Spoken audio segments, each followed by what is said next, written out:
Kyrie? I know it ended in a loss, but what did you see? How much did you enjoy guys from the Stay Ready group making a run at this thing down the stretch? Man, they just played their hearts out.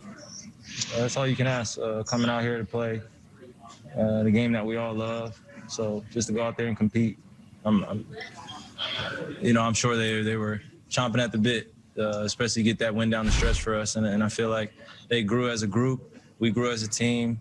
They learned some things out there playing against a high-level playoff team that we can potentially see down the line. So it was a fun game overall. I know you guys are focused on you, and you often talk about the main stage. But what did you pick up? What did you learn about this Philly team, as you mentioned, with them potentially being a team you can see down the road? They are who they say they are. Picking up the pressure on the defensive end, playing a lot through Joel, and just making the right basketball plays. They play hard, so they are who they say they are. Malika Andrews, ESPN. Kyrie, we just spoke with Alizé, and he said that as much as he loved it out there, as much fun as it was, that there's still work to be done. Next time we're in that position, we're going to get it. What does that mean to you to have those guys who are in that position, who you've watched work to pierce through, still have that be their, internal dialogue in those moments? You can't make up experience.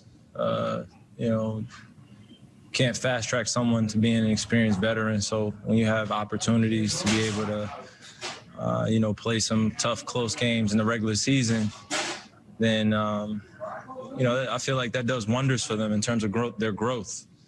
We don't have majority of the starters out there towards the end of the stretch going against a, playoff-driven team, a championship-driven team. You kind of want to see what they're made of. Out there on their own, being coached well. So we were just standing up for them, supporting them. And, next time I'm sure that they'll come out with the win down the stretch with that group. I'm sure that they'll be down in that same group whenever the last few games are in the regular season. Bruce Beck, NBC New York. Kyrie, you had 37 and 9 in 33 minutes. You really couldn't have done more. So how do you digest a performance like that, an effort like that in a loss where you're shorthanded? Like I said, we're just proud of the guys out there. They handle business and they learned a lot about themselves, and that's all you can ask. Obviously the regular season means a lot, in terms of standings and stuff like that. But when you get an opportunity to put a group of guys out there that are hungry to play and want to figure out how to win against a great ball club, and hey, rightfully so, we give them that respect and we give them that trust, and they went out and did it. So it was easy to kind of watch from the sidelines. My performance kind of gets thrown under the rug. I wish, obviously, we could have finished the game as a group, but they were up 18 when I came out of the game.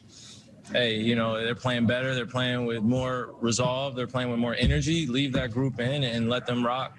So my night was done regardless, but I'm happy to see, us be on the sideline and those guys handling the business.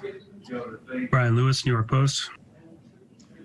Considering that this was not a full-strength roster, and considering how long you guys have to go before you get to the playoffs, is there a lot to be taken from this game, or at this point, is there not that much that you're going to learn about them and not that much that they can possibly learn about you?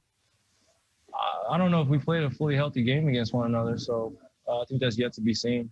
So to be determined in terms of seeing that both teams healthy.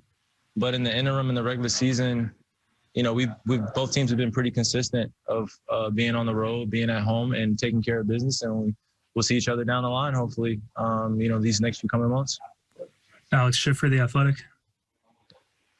Hey, Kyrie, just when talking about the game, what do you think was the difference tonight? It seems like you guys were able to stay within striking distance for most of the game, but just not really close that gap. Yeah, just keep it close. Just keep it close. It's the NBA. Runs are going to happen. We kind of figured that once they went on their attacking, once they went on the attack a few times throughout the game, got it to win within 9 or 11 or extended the lead to 9 or 11. I wasn't panicking. We've been down before, so it's not anything we haven't seen. But obviously when the crowd gets going into it, the players start getting to the free throw line, they start slowing it down, or they start hitting threes at the end of the shot clock, or start hitting some tough contested ones off offensive rebounds. you got to give credit. You know, they started making shots in the fourth quarter, extended the lead, game looked over, and then guys came in and cut it to within 3, you know, so pretty good game. Last question, Christian Winfield, New York Daily News.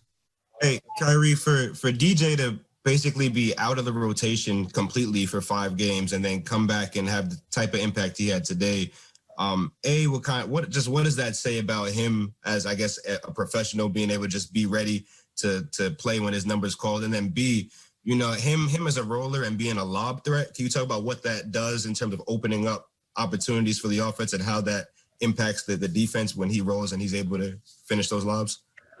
Yeah, no, each time I'm going downhill, I feel like, you know, having a lob threat at the rim, the other opposing big has to pick his poison, whether you're going to leave me with my floater or, you know, allow James or KD or Landry or one of our other guys on our team that get going downhill to attack the rim, and you're going to step up and then we throw lobs, or you're going to revert back and, you know, kind of live with that in-between game that happens in the mid-range. You know, so I think he does a great job of being in the right space. And when he's rolling hard like that, it makes my job a lot easier to go find him and throw it to places where people can't get him.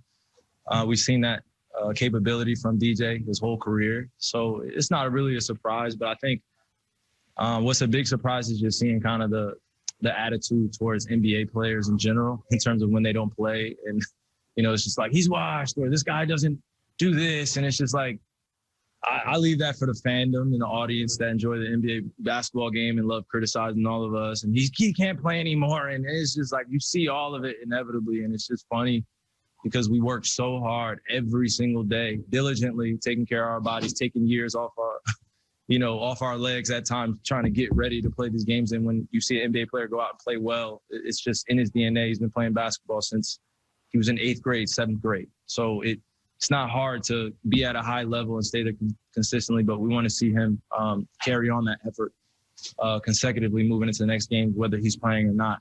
So he's done a great job of keeping that mentality and adjusting his attitude to just being ready at all times. You know, it's not an easy formation to get a bunch of great veteran guys who've done unbelievable things in this league and then kind of mesh it together. So we'll see what happens, but we just got to be a lot tougher, stay together. We'll be okay during this course.